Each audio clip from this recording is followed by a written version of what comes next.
Nutrela jar তো অনেকের বাসায় থাকে, তাই না? আজকে একটা নিউট্রেলা জার পেন্টিং করব। প্রথমে আমি জেসো লাগিয়ে দিয়েছি।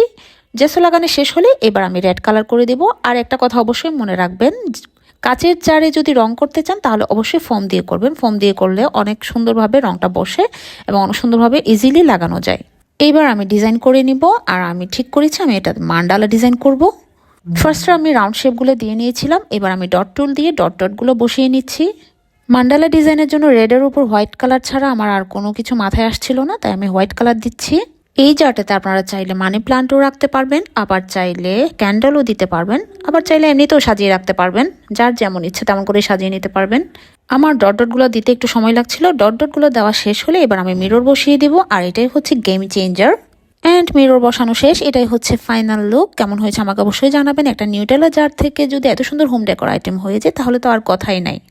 কাজটা যখন শেষ হয়ে গিয়েছে তখন আমার হঠাৎ করে মনে পড়লো এভাবে রশিতে পাল ঝুলিয়ে দিলে দেখতে বেশ ভালো লাগবে, তাই আমি 4টা রশি ঝুলিয়ে দিয়ে সেখানে 4টা পাল ঝুলিয়ে দিলাম এবং এরপর দেখতে আরও অনেক বেশি সুন্দর লাগছে।